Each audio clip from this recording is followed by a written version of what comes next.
wala quwwata illa billah. Asyhadu an la ilaha illallah wahdahu la syarikalah wa asyhadu anna Muhammadan abduhu wa rasuluh allazi la nabiyya ba'dah. Ya ayyuhallazina amanuttaqullaha haqqa tuqatih wa la tamutunna illa wa antum muslimun. Ikhwah fillah rahimakumullah. Alhamdulillah, bersyukur kepada Allah Subhanahu wa taala, malam hari ini kita bisa bersilaturahim di Zoom meeting untuk thalabul ilmi sebagai upaya dari kita semua untuk memperbaharui nikmat iman yang telah Allah anugerahkan kepada kita. Alhamdulillah, kita sekarang sudah sampai pada hadis yang ke-16, yang dimana di dalam kitab syarah diberi judul Tidak Mudah Marah. An Abi Hurairah radhiyallahu anhu anna rajulan qala lin nabiyyi sallallahu alaihi wasallam ausini qala la taghdab faraddada miraran qala la taghdab rawahu Bukhari.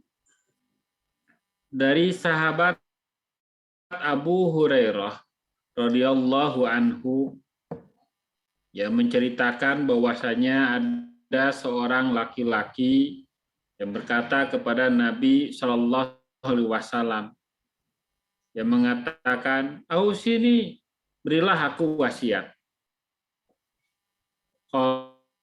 Maka beliau Nabi SAW menjawab, "La taghdab." Kamu jangan mudah marah. Farad dada miraran. Lalu orang tersebut mengulangi ungkapannya atau permintaannya untuk diberi wasiat oleh Rasulullah SAW, dan Rasul kembali menjawab, la taghdab, jangan mudah marah. Hadis ini diriwayatkan oleh Imam Bukhari. Ikhwah fillah rahimakumullah, matan hadis dari Rasul di dalam hadis ini sangat pendek, yaitu nasihat atau wasiat, la taghdab, kamu jangan mudah marah. Tapi coba kita perhatikan pula latar di dalam hadis ini. Ketika sahabat tersebut datang menemui Rasulullah SAW dan ia mengatakan, "Ausini, berilah aku wasiat." Nah, di sini ada ilmu bagi kita semua. Ini menunjukkan bisa jadi pada satu saat, satu kondisi kita mengalami keterpurukan, kita mengalami kehampaan, sehingga kita membutuhkan wasiat atau nasihat dari sahabat kita. Nasihat atau wasiat dari orang yang kita percayai bisa memberikan wasiat atau nasihat tersebut. Bukankah di antara kewajiban seorang muslim itu, seperti dinyatakan oleh Rasulullah SAW, idastan sohaka pansahu. Jika ia minta nasihat kepadamu, maka nasihatilah. Nah, kiranya sahabat ini menggunakan kesempatan tersebut, ya, datang menemui baginda Rasulullah Muhammad Shallallahu Alaihi Wasallam, mohon kepada Rasulullah untuk diberikan nasihat. Maka posisi orang yang meminta nasihat itu kan harus menghadirkan keikhlasan, siap untuk menerima nasihat, ya, dari orang yang dimintai nasihat itu.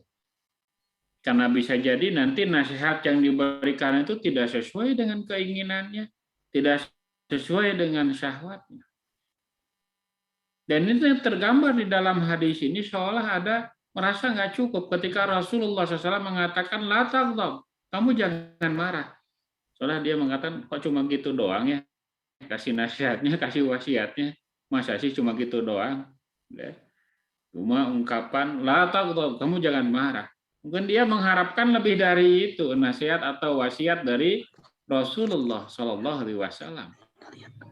Nah, di sini kita belajar bagaimana kita ikhlas untuk menerima wasiat atau nasihat tersebut. Agar apa? Agar betul-betul menjadi ilmu bagi kita semua, menjadi tuntunan bagi kita semua. Dan poin penting di dalam hadis ini ternyata Rasulullah tadi menyampaikan wasiatnya itu sangat sederhana. La taghdab. Kamu jangan mudah marah. Di dalam kitab lain disebutkan ketika menjelaskan hadis ini, pengarang kitab Al-Ibsah berkata, boleh jadi Nabi mengetahui memang laki-laki tersebut yang datang minta wasiat tersebut itu sering marah atau mudah marah. Sehingga nasihat ini ditujukan khusus kepadanya. Dan Rasulullah SAW memang muji orang yang dapat mengendalikan hawa nafsunya ketika marah. Hal ini menunjukkan bahwasanya Rasulullah SAW memberikan wasiat kepada seseorang itu sesuai dengan kebutuhannya, apa yang perlu diperbaiki dari orang tersebut. Jika memang perlu diberi semangat, berilah semangat. Jika memang harus ada yang dikurangi pada dirinya, diperbaiki pada dirinya, seperti dalam hadis ini dia itu suka pemarah. Orang yang pemarah, maka perbaikilah hal itu. Nah, di saat itu dia akan sedang butuh. Maka ketika dinasihati, diberikan wasiat, itu akan lebih mudah untuk menerimanya. Sesuaikanlah nasihat atau wasiat itu dengan apa? Mad'unya, orang yang minta nasihat. Nah, di sini yang disampaikan Rasulullah SAW, la taghdab. Meskipun singkat yang disampaikan oleh Rasulullah, hal ini mengena bagi orang tersebut. Ya. Dan kaitan dengan la taghdab ini, orang yang mampu mengendalikan marah. Dalam hadis lain Rasulullah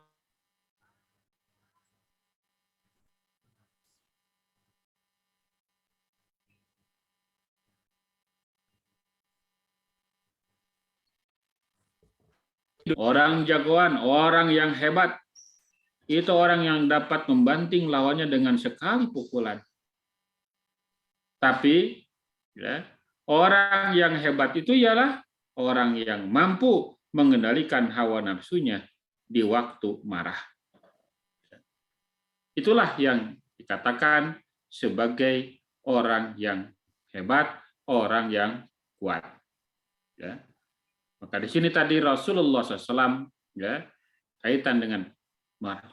Kamu jangan marah.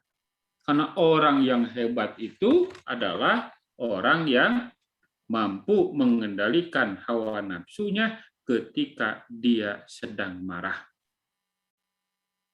Dia mampu untuk memukul, dia mampu untuk memarahi, dan dia pantas untuk memarahi, tapi dia tidak melakukan itu. Karena dia mampu mengendalikan hawa nafsunya. Dan Rasul mengatakan, itulah justru orang yang hebat. Tadi sudah disampaikan di dalam ayat yang dibacakan di dalam surat Ali Imran. Sebagai upaya untuk menjadi orang-orang yang bertakwa, orang-orang yang bersegera di dalam kebaikan, maka di antaranya adalah wal kaziminal ghaidha wal 'afina 'anil nas. Dan semua itu kan berkaitan dengan pengendalian nafsu. Ya, pengendalian emosi kita. Ya. Kalau sejak awal ayat tersebut kan disampaikan alladzina yunfikuna fis-syarra'i wad-dharra'i wal kazimina al-ghaidha wal 'afina 'anil nas wallahu yuhibbul muhsinin. Itu yang pertama saja yunfikuna fis-syarra'i wad-dharra'i. Ya, lapang dan sempit itu bukan kaitan dengan harta saja. Bukan ketika hartanya banyak atau hartanya sedikit. Ya. Bisyarra'i wadarra'i itu. Tapi lapang dan sempit hatinya seseorang. Ya. Lapang dan sempit itu, ya, hati seseorang tidak mempengaruhi dia untuk senantiasa berinfak. Yunfiquna fis-sarra'i wad-dharra'i. Ilustrasinya kira-kira seperti ini. Infak di kala lapang, infak di kala sempit. Seorang suami mau menafkahi istrinya, memberikan nafkah kepada istrinya. Di kala lapang itu berarti lagi senang, lagi bunga. Istrinya lagi senyum-senyum, dikasih. Kan itu lagi lapang. Tapi kalau lagi sempit itu ada lagi marahan. Ya, lagi cemberut sama istrinya. Istrinya juga sama cemberut. Tapi kan tetap dikasihkan nafkah itu meskipun istrinya cemberut. Membuat jengkel suaminya. Nah itu kan dikala sempit hatinya. Tapi dia tetap memberikan nafkah kepada istrinya. Kenapa? Karena sadar itu adalah kewajiban dari Allah Subhanahu wa taala. Itulah yunfikuna bisyarra'i wad-dharra'i. Nah itu kan sudah mengendalikan amarah itu. Kan kurang-kurangnya kita itu kan nggak jadi memberi itu pada seseorang. Yang kan sama yang lain bisa jadi nggak jadi memberi kepada anak, nggak jadi memberi kepada istri. Kenapa? Kita lagi marah, lagi kesal sama orang tersebut. Nah itu infak dikala kita sempit. Bukan tidak ada duitnya, duit ada. Bukan tidak ada hartanya, banyak bisa jadi. Kenapa nggak jadi diberi? Lagi kesal sama orang tersebut, nggak jadi kita beri.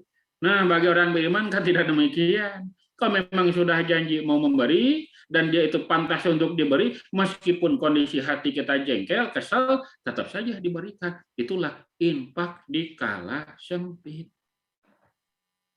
Ya. Itu yunfikuna fisyara'i wad-dharra. Nah, itu gambar dari wal kaziminal ghaidh. Ya, orang yang mampu menahan amarahnya. Nah, kaitan dengan ini, ya, Rasulullah Shallallahu Alaihi Wasallam bersabda juga, "Man kadzama ghaidhahu wa huwa yastati'u an yunaffidhahu, da'ahu Allahu azza wa jalla ala ru'usil khalaiq yaumal qiyamah hatta yukhayyirahu minal huri ma syaa."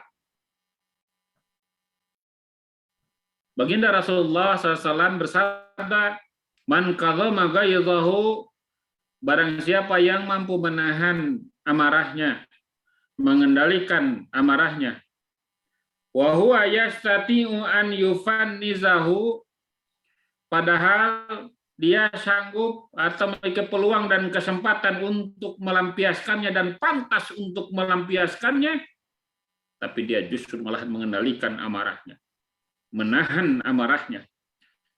Maka faidahnya, da'ahullahu azza wa jalla, maka kelak Allah akan memanggilnya ala ru'usil khalaiq yaumal qiyamah, di hadapan seluruh makhluk nanti pada hari kiamat, disaksikan oleh seluruh makhluk, ya, diseru oleh Allah Subhanahu wa taala, mau ngapain?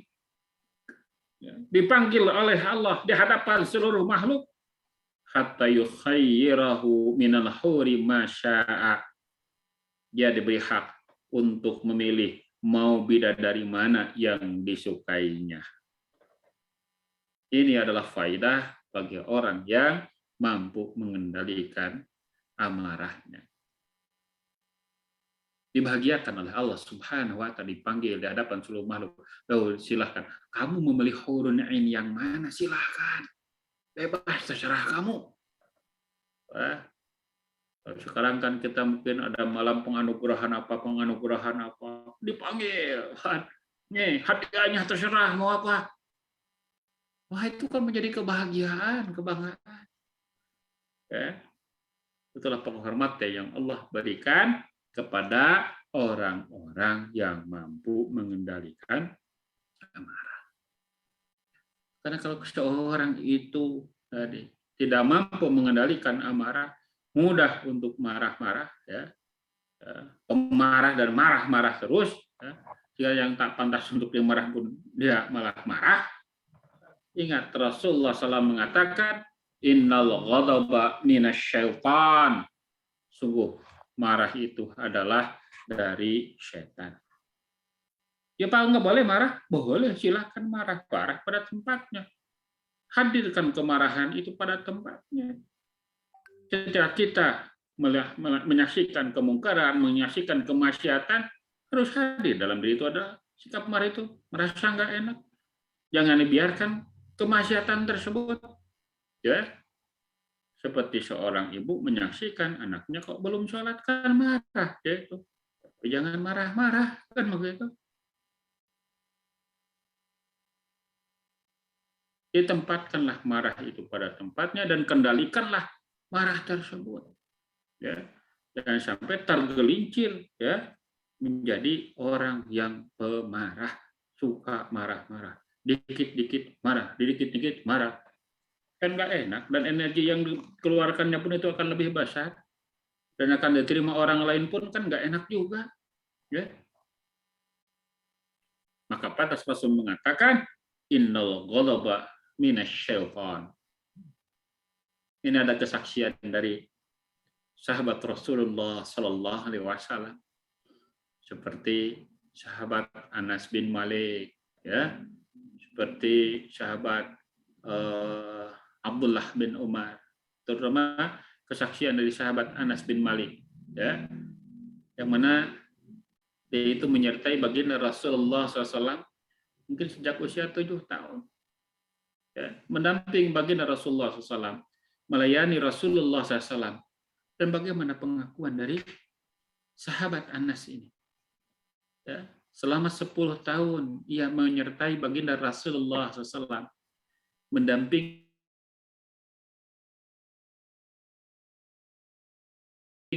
itu pula dia tidak pernah dibentak oleh baginda Rasulullah SAW, tak pernah dimarahi, tak pernah dihinakan oleh Rasulullah SAW. Tapi Rasul akan sangat tegas ketika melihat orang itu melanggar syariat, ya, tidak ikut aturan, tidak taat terhadap aturan. Seperti halnya kan ketika ada seorang anak, ya, makan itu dengan tangan kirinya, ya, Rasul kan sampai bersu, ya gulam, kul biyaminik, gulam, anak, kamu harus makan dengan tangan kanan kamu.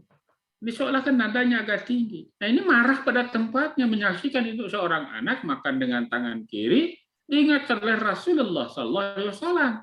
Ya, nadanya juga agak tinggi. Kamu harus makan dengan tangan kanan. Kenapa? Karena setan sungguh makan dan minum itu dengan tangan kirinya.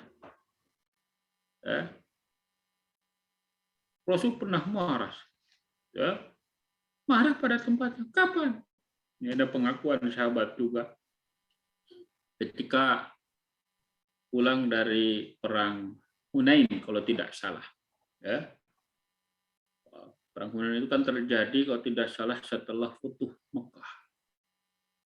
Lalu Rasulullah membagi-bagikan ghanimah, ya, harta rampasan perang, dan pembagian ghanimah tersebut diprioritaskan oleh baginda Rasulullah Muhammad SAW kepada para mu'alaf, ya, yang baru masuk Islam di Mekah.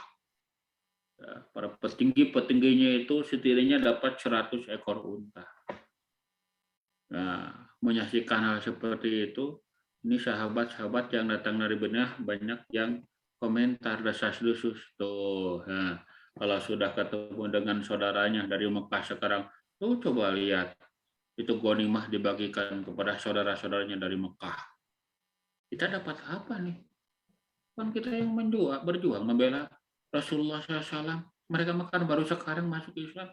Kita yang berjuang sejak awal nggak bagian apa-apa. Ya, itu ngomong di belakang. Sehingga terdengar oleh salah seorang sahabat. Dia berkata, akan aku laporkan hal ini kepada baginda Rasulullah. Akhirnya dilaporkan kepada Rasulullah SAW. Dan ternyata respon dari Rasul itu di luar dugaan sahabat yang melaporkan tersebut. Rasul berdiri, ya, dan bicara dengan nada yang tinggi sampai mukanya itu merah, gelap-gelapan. Ya. Dan dia mengatakan, kalau Allah dan Rasulnya tidak berbuat adil, siapa lagi yang akan berbuat adil? Kalian telah menuduh Rasul begini, begini, begini. Kalau ada Rasulnya tidak, siapa lagi yang akan berbuat adil? Ya. Merah mukanya itu. So, ia mengatakan, memberikan nasihat kepada para sahabat itu. Mereka itu datang, ya, mereka itu pulang membawa harta rampasan perang. Kembali ke kamu yang mengatakan, tapi kalian kembali ke Madinah itu membawa diriku. Mana yang mau kalian pilih? Apakah harta rampasan perang atau diriku? Semua sahabat tertunduk malu dengan pernyataan Rasulullah SAW tersebut. Dan sahabat yang melaporkan tadi melihat Rasul begitu marahnya sampai dia mengatakan, baru kali ini aku melihat Rasulullah SAW sangat marah. Dan sejak dia nggak mau sedikit-sedikit lapor, sedikit-sedikit lapor. Kenapa? Tidak pantas semuanya dilaporkan. Karena takut melihat kemarahan baginda Rasulullah SAW. Nah ini kan marah pada tempat. Ya. Dan kemarahan Rasul pun kan dilanjutkan dengan apa? Dengan memberikan nasihat dan wasiat, ya, meluruskan apa maksud dan tujuan dari Rasulullah Sallallahu Alaihi Wasallam. Ya. Nah, Rasul adalah orang yang paling al-kazimin al-ghaidha, yang bisa menempatkan marah pada tempatnya, dan al-kazimin al-ghaidh, Rasul adalah orang yang mampu mengendalikan amarahnya. Sebagai sebuah ilustrasi, ketika Rasulullah SAW sedang bersama dengan Aisyah, ya, tiba-tiba ada orang Yahudi, ya, bertemu dengan Rasul, ngucapin salamnya itu kan diselewengkan, Assalamu alayka ya Muhammad, ya, silakan buat engkau, hei Muhammad. Aisyah kan langsung komentar, dibalas, kecelakaan juga buatku, kebinasan juga buatku, wah macam-macam, ya. Itu Rasul menenangkan Aisyah, jangan begitu, hei Aisyah, ulah sarwana, ya, itu kamu jangan sama dengan mereka, mendoakan kejelekan, ya, menjawab salam wajib, dan mereka mendoakan kejelekan buat kita, nggak usah dibalas lagi dengan mendoakan kejelekan, cukup dijawab saja wa alaik. Rasul mengajarkan kepada kita seperti itu. Ya. Ucapan salam itu kan milik kita, milik umat Islam. Lalu dipakai oleh orang kafir, dan bisa jadi diselewengkan. Kalau tahu orang tersebut orang kafir mengucapkan salam kepada kita, kita tetap wajib menjawab, dan kata Rasul cukup dijawabnya dengan wa alaik. Ya. Wah, mungkin mereka menyelewengkan kalimat salamnya nggak benar. Udah, nggak usah sama jahatnya dengan mereka, kata Rasul, cukup dijawab saja wa alaik.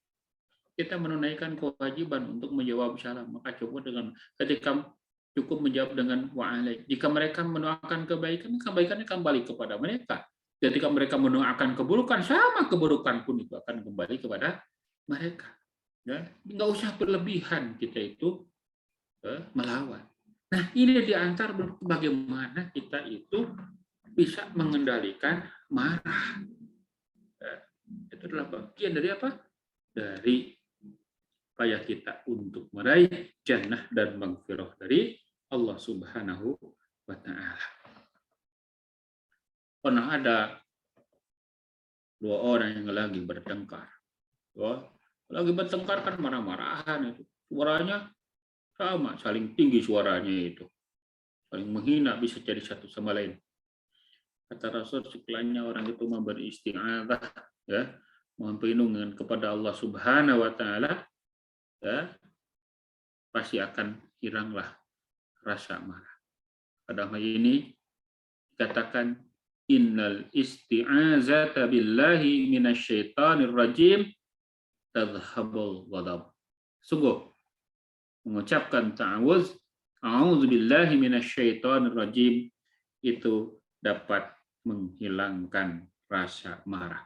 Ketika rasa marah memuncak, ya, maka dengan ta'awudz kita sadarkan diri kita dengan ta'awudz, mohon perlindungan kepada Allah Subhanahu wa taala dari godaan setan yang dilaknat. Kenapa? Karena tadi sebagaimana diungkapkan oleh Rasulullah SAW, innallahu ghadaba minasyaitan. Sungguh al-ghadab itu dari setan. Dalam hadis lain disebutkan kaitan dengan ta'awudz ini, ya, Rasul mengatakan, innal alamu kalimatan law qalaha la dhahaba ghadabuhu. A'udzu billahi minasyaitonir rajim. Rasul, sungguh aku mengetahui satu kalimat yang bila diucapkan, ya, oleh orang tersebut, yaitu yang sedang marahan tersebut, yang sedang bertengkar, maka akan hilanglah kemarahannya, yaitu ungkapan atau bacaan a'udzu billahi minasyaitonir rajim, yaitu kalimat ta'awudz. Karena ghadab itu adalah dari setan, maka kita mohon perlindungan kepada Allah Subhanahu wa taala untuk menghilangkan marah yang ada dalam diri, marah yang memuncak tersebut yang tidak terkendali, yaitu dengan mengucapkan ta'awudz. Ikhwah fillah rahimakumullah, kiranya itu saja dulu yang bisa dihantarkan pada kesempatan malam ini. Mudah-mudahan menjadi ilmu yang bermanfaat bagi kita semua. Kemudahan kita dianugerahi oleh Allah Subhanahu wa taala jiwa yang mampu mengendalikan amarah sehingga kita pantas untuk dimuliakan oleh Allah Subhanahu wa taala yaumul qiyamah, seperti tadi yang dijanjikan oleh Rasulullah SAW, akan dipanggil di hadapan seluruh makhluk lalu diberi hadiah yang indah, memilih siapa, ya, yang akan menemani dari hurun ain, ya, untuk kita semua. Itu saja yang disampaikan. Aqulu qouli hadza wa astaghfirullah li wa lakum. Assalamualaikum warahmatullahi wabarakatuh. Waalaikumsalam warahmatullahi wabarakatuh. Alhamdulillahirrahmanirrahim. Selanjutnya kita telah menyimak pemaparan materi yang sangat luar biasa. Malam hari ini tentunya ini sangat menarik ya, tentang hal yang sangat sering kita alami dalam keseharian, ya. Bagaimana hadis ini adalah kaitannya tentang mengendalikan amarah, ya. Atau kita biasanya kan mudah merasa kesal, tapi hadis ini walaupun singkat tetapi maknanya sangat dalam, dan yang terpenting adalah bagaimana nanti kita bisa pengamalannya, bisa mempraktekannya, dan ada hal-hal tentunya yang kita perlu didiskusikan, ya. Kita masih ada waktu, sebanyak waktu, boleh raise hand terlebih dahulu atau bisa langsung menggunakan mikrofonnya. Dan di sini alhamdulillah sudah ada yang raise hand ya, dari Pak Happy.